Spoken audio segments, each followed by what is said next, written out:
Hello everyone, my name is Tuts.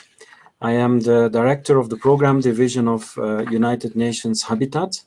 I'm based in Nairobi, where we have our headquarters. And I'm overseeing the work of 7 different branches and 4 regional offices of Habitat.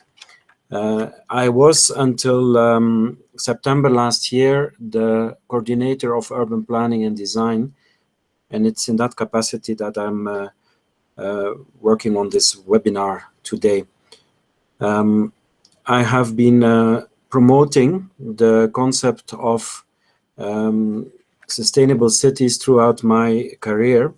And more recently, during the last 4 years, we have had very consistent efforts to work towards more integrated and connected and compact cities as one of our key attempts in promoting sustainable urbanization.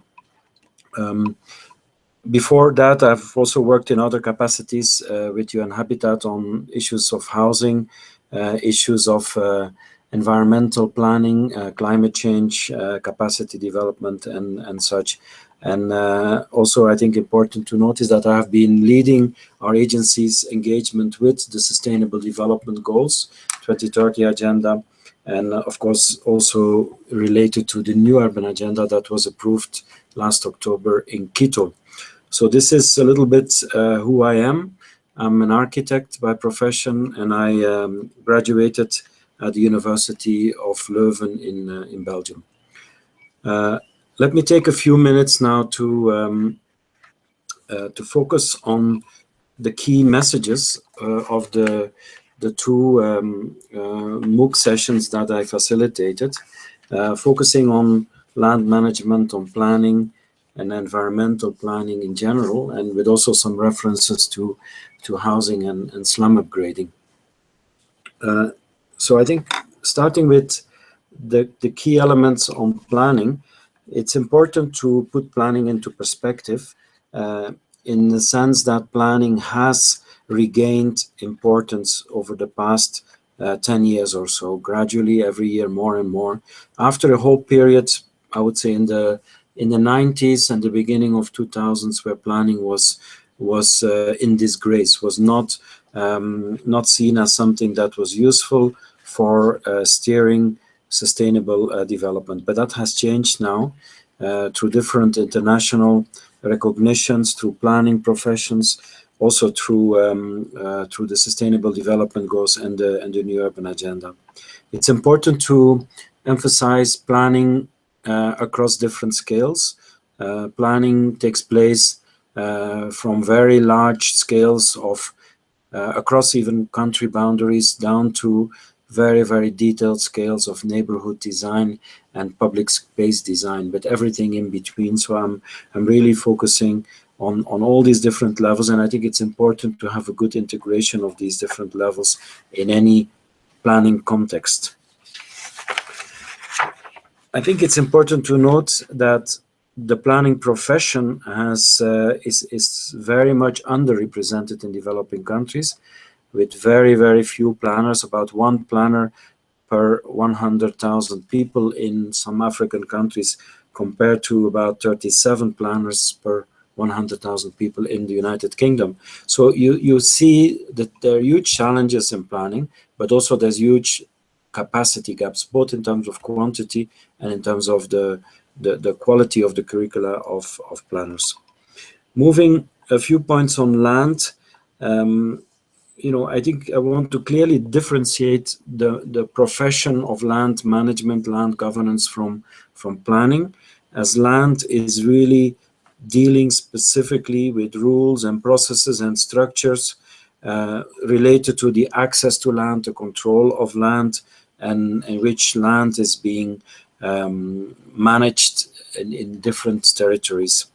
And it includes different types of institutions, agencies that are distinctly different from agencies that are dealing with spatial planning.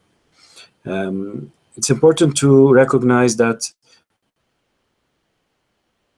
land management is not so much a black and white field, that it's not only about fixed tenure, formal land rights, that you have a continuum of land rights from very much informal arrangements, undocumented arrangements, to very formal land leases and arrangements and freehold arrangements. So this is something to recognize, and I think something that we promote through the Global Land Tool Network, that countries need to recognize these nuances in land management and governance.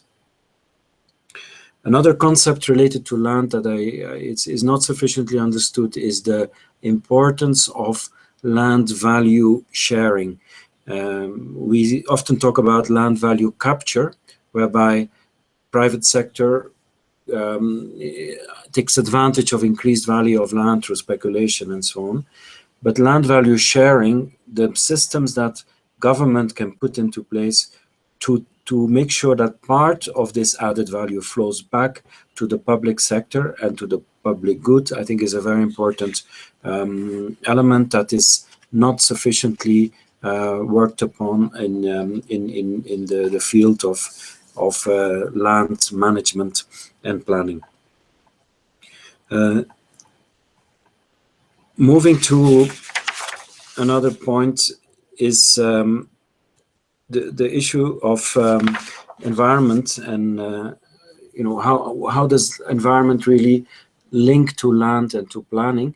One of the key elements we have seen recently, which has recently been documented and researched, is the effect of urban sprawl. I think it's one of the most important phenomena in the recent history that we see since many decades, but especially since the 90s, a loss of urban density across the world in different regions, to different degrees, but generally populations are growing, and as they are growing, more and more land is being used, and we expect, as populations are doubling in certain areas, that land is often tripling. So we are losing proportionally land to, we are actually growing with less density every time, and this is creating a lot of problems in terms of economic productivity, in terms of environmental sustainability, and in terms of social cohesion. People live further from each other. There's less contact, there's less direct economic interaction, and the distances are becoming bigger, the infrastructure is becoming more costly, and greenhouse emissions are growing as a result of that. So the urban sprawl is something that is not sufficiently understood, and by both professionals and policymakers in many countries, and there's a kind of laissez-faire attitude because it's something quite difficult to tackle, and this is something that we need to emphasize. At the same time, cities offer perhaps the best answer to some of the more pervasive environmental problems in our world. I've already mentioned greenhouse gas emissions, but the way cities are designed and planned, and the way buildings are designed and transport systems are laid out and used, has an enormous impact on climate change, and also can provide efforts or can guide efforts to mitigation.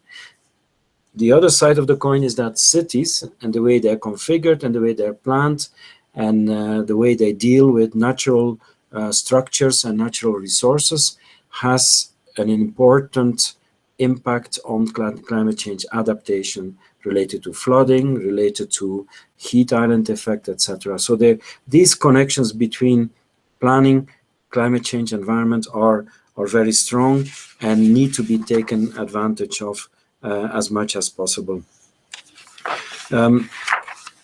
I think I'll leave it here and maybe just end with emphasizing the fact that yes, these issues have been around for some time, but also the understanding of these issues has grown, I would say, since the early 90s, since the Environment and Development Conference in Rio. We have had many programs, many initiatives that are tackling this issue, this interface between cities, environment, and with planning as a strong driver and land management as a strong driver to address this. So we have, there's a lot of experience. There's at least almost 25 years of solid experience, but the extent to which this is integrated in national legislation and local action, in community-based action, still leaves a lot to be desired. So we have good practice, but by and large, the general business as usual pattern is still very much towards sprawling, polluting, and not very, segregated types of patterns that are not good for society, not good for the environment, and not good for the economy. So I'll leave it here and maybe start addressing some of the early questions that have come in this webinar. So let me take the first question that is presented by Daval, and it deals with the issue of the continuum of land rights. So I'm going to explain this a little bit in more detail, and the question is actually, you said in the lecture that land rights is a continuum. What are the definitions of and differences between each status in the continuum, and how can this be tackled, and is standardization an answer? So in the lecture that was presented in the MOOC, there is a diagram that shows the two extremes of land rights, the formal land tenure, freehold arrangements, and the other extreme, totally informal and undocumented. The formal land rights, which are the most well known in many countries, emphasize the fact that somebody, an individual or a company, is the owner of a certain type of land, a certain parcel that is delineated on a map, that is where the records are kept, and that has some rights, very precise rights, related to this piece of land, to build on it, subject to certain approvals, to sell it, to rent it out, to transfer it, etc. On the other end of the spectrum, there are informal rights. It could be a group of individuals, could be a clan, that have traditional rights, that are perceived to have traditional rights to a piece of land, where the boundaries are perhaps not very clearly marked, and that there is no official paperwork related to this area. So between these two extremes, there are different gradations, and I would say on the side of the more formal land rights, you have the leases, you have issues like group tenure of land, and on the customary side of the equation, you have all the uncertain lands that's been occupied for a long time, lands that are where that are contested, that people are threatened with eviction on this land. But it's a kind of continuation of different forms that are different in different parts of the world, in different countries. So it's not like a standardized step by step, as is hinted in the question. It's much more a gradual continuation of different rights that become stronger and stronger with this formal land rights at the other far end of it. Our point, and this is really something that we are promoting through the Global Land Tour Network, which you can find lots of information on the website, the GLTN website, is really to encourage policymakers to recognize the whole range of these rights, which would create a lot of, reduce the stress on the land management system, on the land governance system, as long as these rights are recognized in the proper situation, and they're appreciated, and that they're by the different institutions that are dealing with land. Of course, this is easier said than done. It needs a lot of capacity, because it's easier just to have one or two types of land tenure.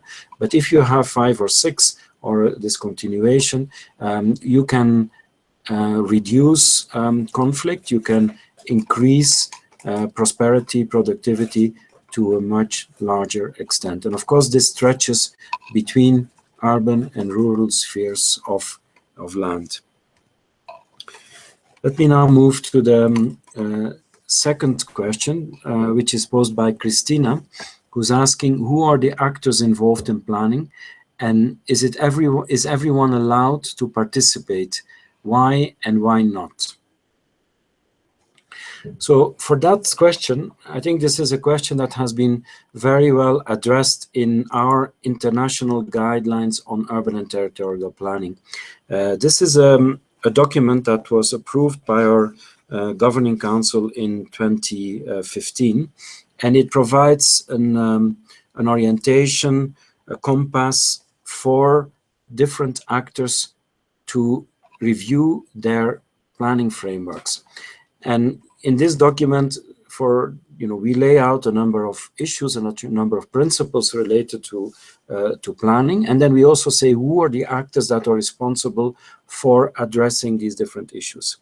Typically, the main actors are national governments, and I think this is something that's sometimes underestimated, how national governments have a very strong responsibility for setting planning frameworks. There are some countries in the world where national governments do not care so much about planning, leave it straight to subnational levels. We think this is wrong. We think it's important to set the rules at the national level and to have strong systems that guarantee some minimum standards. And then, of course, local authorities are extremely important because they have to develop the local spatial vision for their area. This could be a province, this could be a county, this could be a city or a municipality, and have to have the responsibility to reach out to this broad range of actors in shaping this vision and developing these scenarios. And the way in which they do, again, cannot be too strictly prescribed. It depends on the culture of the country, on the institutional framework, but it's very clear that there should be some type of subsidiarity. That means for certain types of planning decisions, you need to bring in a certain group of stakeholders, of actors. When you do a regional development plan, you will invite different type of actors than when you do a neighborhood plan. And of course, it's to do with who is concerned with the decisions at this level. You could say that everyone is concerned with decisions at the level of a national spatial plan, but of course, it's not very practical and not very conducive, or it's very difficult to motivate people to engage there. And you have probably much more a conversation between planning professionals, between policymakers, private sector actors, and large NGOs when you deal with this broad spatial development frameworks. But when you get to the local planning systems and the local plans, you get very, very much engagement of everyone. And of course, then the challenge is to keep the public realm in the center of the discussion about the protection of public space, the protection of the structuring elements of a neighborhood, of a city, protection of green areas, making sure that mobility is guaranteed. So starting from the key defining areas and not moving too quickly into specifics about plots and lands, property, because that will divert the purposes of most of the plans.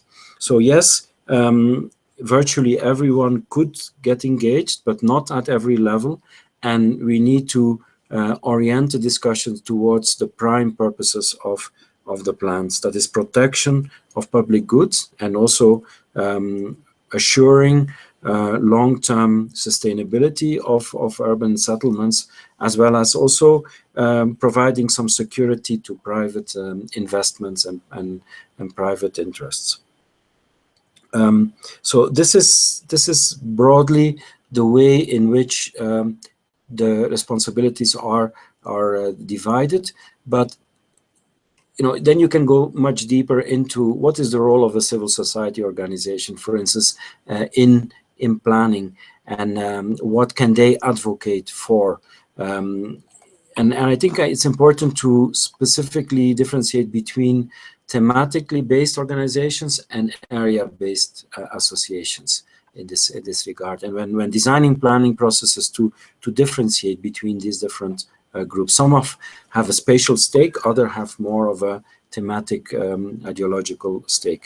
And then, of course, very much important, the planning professionals and their associations. They have a major stake in ensuring the quality, the integrity of the plans, and also a responsibility of education, of continuous learning of the professionals to make sure that the planning processes are as inclusive as possible and as also productive and as integrated as possible. So you can find a lot of this kind of concrete recommendations in the international guidelines on urban and territorial planning.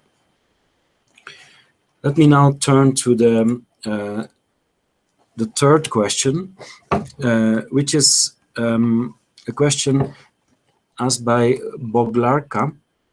And the question is, why, according to you, are food and nutrition concerns missing from urban planning agendas?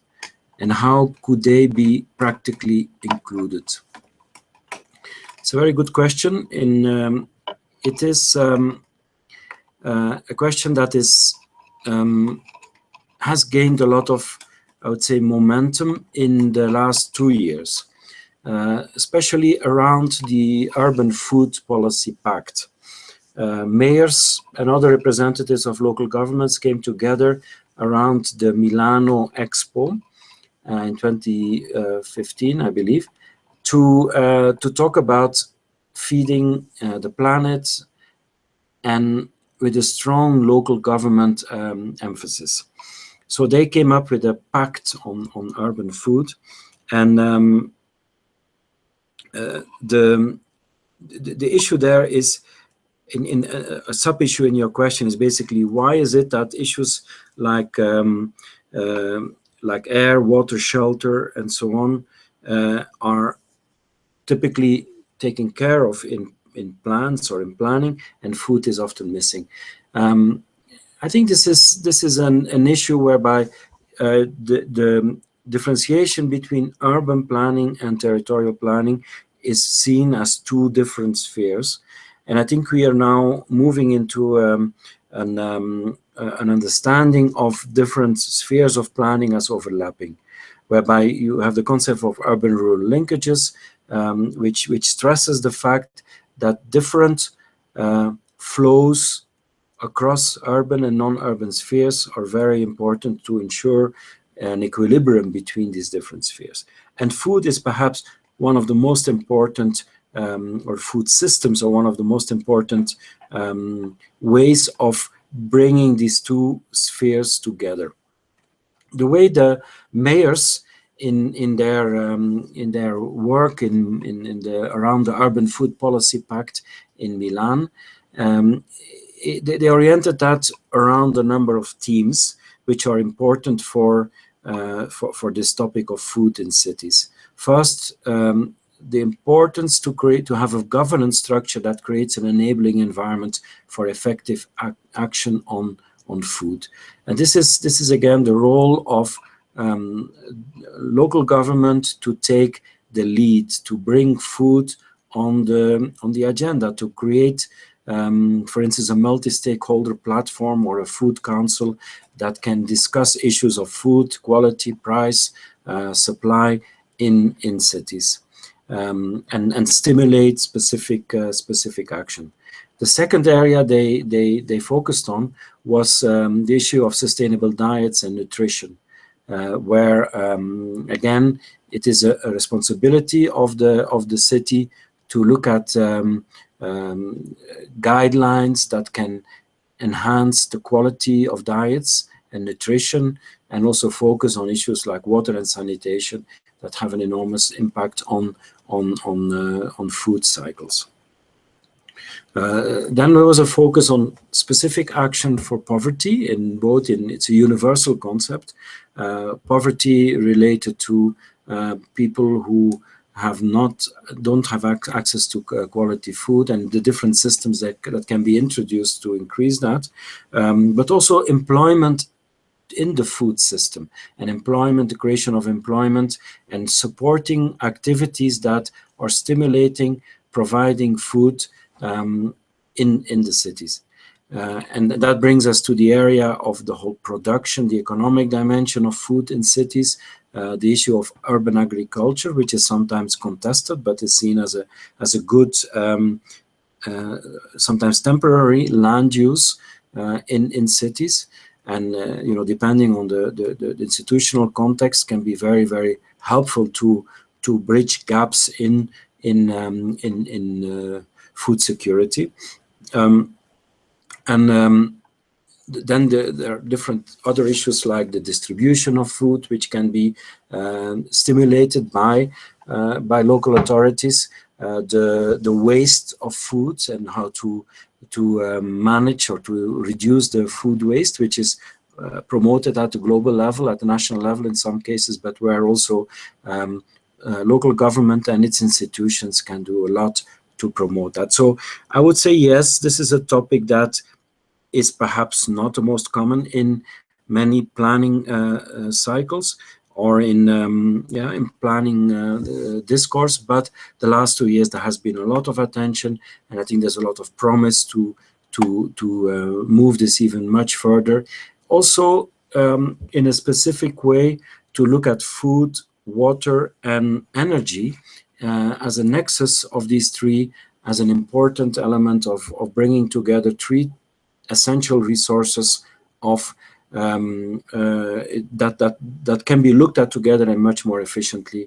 So I will leave it there for this question. There's much more to say, but for those ones who are interested, please have a look at this Urban Food Pact in Milan of 2015. Let me look at the next question. This is from Rashmi. How is a land which is already been occupied brought into the scope of planning, especially those occupied by undocumented settlers or migrants? So this is a very good question and a very complex question. I think it's one of the most frequently encountered questions related to issues of rights to housing and rights to land. And what we are focusing there is the procedures to avoid unlawful evictions from people who are already occupying land that is not their land, and how can we make sure that human rights are protected in this situation. Internationally, there is very well documented procedures on issues of notice, issues of offering alternatives, issues of offering compensation for lands that is occupied. And of course, it depends on the national legislation, to what extent nations are adopting this in their legislation. In some cases, this is not happening.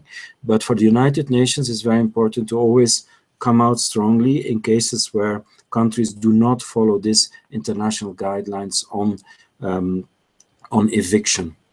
Now, looking at it positively, many countries have progressive legislation towards regularization of lands that have been used for a long time. Sometimes it's 10 years, 15 years, 20 years, and looking at ways in which this can be regularized, and then also create systems of contribution of then these new landowners to the urban economy and to urban taxation. So this is something that in Latin America there's a lot of experience, in Asia there's a lot of experience, and a little bit in Africa, where different systems of regularization of land is happening.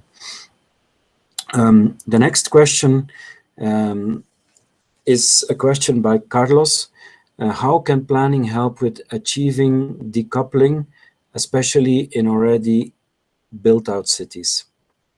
Indeed, decoupling is an important concept in the broader area of sustainable consumption and production, and specifically in the area of cities.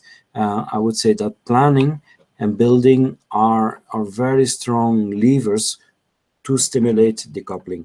And as you rightly point out, decoupling is something that can be has to be treated differently in new built areas and already built up areas. It is perhaps easier to do so in new built areas where different systems of density, different systems of waste treatment and management can be instituted much more easily at lower costs than in already built up areas. There is a series of booklets that we have produced on the occasion of the Rio +20 conference in 2012, and it's called Urban Patterns for a Green Economy. And the concept of decoupling is central to these booklets. They deal with different areas of ways of decoupling and provide case studies for these different approaches. And I would say there are examples in different parts of the world that are promoting this. I would say one of the strong in South Africa, in Cape Town, there's some strong institutes working on this topic at the theoretical level, looking at material flows, waste flows, energy flows, and how the kind of urban development can be generally decoupled from resource depletion. It is an area where still lots needs to be done, and more decisive, I think, measures need to be taken by governments. There is a program by the international community. It's a 10-year framework on sustainable consumption and production, and within that framework there is one area dealing with building and construction, which I think is worth looking at. It's not a massive investment area, but it's an area with some specific demonstration projects that are, I think, sending good signals on how decoupling can be practiced in building and construction. We hope that in the medium term, we can also develop a program related to sustainable use of land as one of the areas of sustainable consumption and production. So yes, very important area, but lots of work to be done.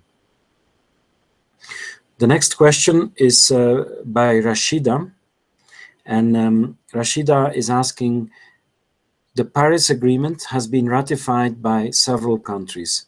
Please inform what are the provisions available for citizens to stop governments for using reserved forest lands.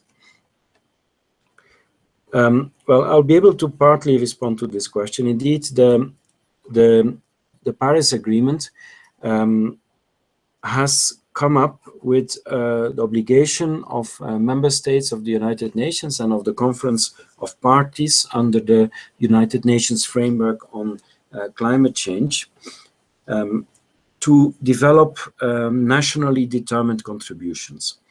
And this is happening. It happened just before the Paris conference and will happen every 5 years. They need to be updated. And these contributions have a role, there is a role for cities in contributing to that, as I hinted on before, related to issues like housing, planning, promoting both mitigation and adaptation. Now, you're focusing specifically on how citizens can stop governments to use reserved forest lands. Now, this area is really taken care of in the program, the RED program, which is an important program under the Climate Convention, which started even before the Paris Agreement, and which looks specifically at deforestation. I would say this is an area that is largely outside the scope of urban development development, but in some cases is important for territorial planning. It's, you know, the issue of it's I would say the large conflict is mainly between agriculture and deforestation, not so much between settlement and deforestation. That's, in quantitative terms, it's a much smaller part of the problem. But I would suggest that you look at the programs under REDD+, which are very much geared towards community engagement in stopping deforestation. The next question is by Ashak. Is there any global data on women's ownership of land and land rights or denial of land rights to women? Yes, there is, and it's in fact the World Bank and UN Habitat are maintaining data on this topic. In fact, there is a new initiative that is a result of the 2030 Sustainable Development Agenda. As you know, there are 17 goals. One goal is on cities. Now, the land issue and the ownership of land issue is dealt with by goal number 1, the goal on poverty, where there is a specific target on women's and gender disaggregated access to land and property. But there's a lot of work on that. UN Women, UN Habitat, World Bank. So again, the Global Land Tool Network, I think, is one of the best sources of information on that, and I would encourage you to visit their website. And this is a broad network of partners with more than 40 organizations where Habitat offers the secretariat. Question number 8 by Enrique. Enrique is asking how or which metrics or statistics are prioritized for consideration in cities redevelopment for climate changes integration. This is again a topic that is coming very strongly in the Sustainable Development Goals. You know, the role of cities in the Paris Agreement is more implicit. It is there explicitly, but the metrics are very strong in the Sustainable Development Goal 11. And I think it's 11.B is a target that specifically focuses on the role of cities in developing action plans for mitigation and adaptation.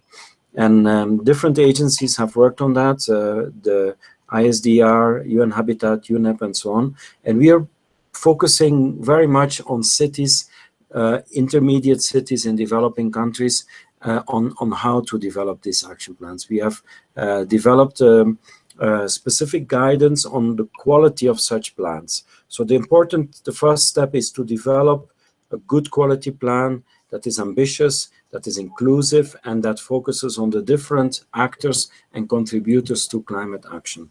Now, within that, there are a number of indicators, and the ones on the mitigation side are fairly clear, because it is all about greenhouse gas emission reductions with specific measures, specific targets and measurements. On the adaptation side, it's much more qualitative because it's about protection against increased risks and adaptation. And the way this is being measured at the outcome level is the reduction of damage, reduction of casualties as a result of climate change action. Could be sea level rise, heat waves, flooding, etc. Next question is by Brenda. And Brenda is asking, what are the key urban planning tools that can be used to prevent the formation of new slums? And how to make sure they don't further the exclusion of poor communities from land and housing? I would say, in terms of prevention of slum development, we are absolutely recommending planned city extensions. And this is a topic that was very popular in the 80s, in the 1980s, when the World Bank provided significant grants and loans to develop planned city extensions. They called it site and services at that time, but essentially these are laying out, creating space for cities to grow, laying out core infrastructure networks, and then making service plots available at an affordable rate. In the long run, this is the only way to which you can solve the problem of slum proliferation. Because otherwise, if you're going to address the slums as they are, it takes a lot of time, it's very complex, and it's very important to do this step by step, and the transformation will happen, but that will not stop you from preventing the growth of slums. So you need to have this dual preventive and curative measure, where as preventive measure, the supply in good locations, not 30, 40 kilometers or 20 kilometers from the city center, but in good locations of land for affordable plots. And doing so, you create a virtuous cycle of prosperity, of economic development, of municipal revenue, of financing of infrastructure that creates a unique opportunity, especially for cities that are still growing rapidly. In other cases, when there is no such rapid growth, but where there are still slum problems, planned city infills are also another alternative that is using existing structures where already infrastructure is available for infill, and this could be in brownland areas or in areas where there is former industrial use, and this is converted to residential use to create the supply of affordable land and housing. The next question is by Leslie. What is the role of social sciences in monitoring and evaluating the societal benefits of sustainability planning measures? Well, there's definitely a very strong role of social sciences. Planning and urban development is essentially a social change process. It's a process of people adapting lifestyles, moving to more urbanized areas, which changes the way people live together, people consume, people produce. And so it's obvious that social sciences are key to this. It is also important to emphasize that perhaps the combination of social sciences with natural sciences, or the combination of different disciplines in this area, is critical, and also the importance of bringing new ways of learning together in solving urban problems. We believe that bringing social scientists into the municipalities is extremely important. So bringing the knowledge, the tools, integrating that into the frameworks of the municipalities, of the city councils, is extremely important, so that you don't disconnect the research from what the most urgent problems are in the cities and the municipalities. And likewise, to also bring mayors and city officials in the universities and in the social science faculties that are discussing urban sociology, etc., and have a very strong interaction between these two constituencies. Another question by Leslie is the following. How can cities in the global south build the kind of capacity they need, highly qualified local government staff, to be able to govern complex climate adaptation issues like ecosystem-based adaptation? Well, as I mentioned in the beginning of my intervention, there are huge deficiencies of planners in terms of numbers and also in terms of quality, and you're addressing both element elements are very important here.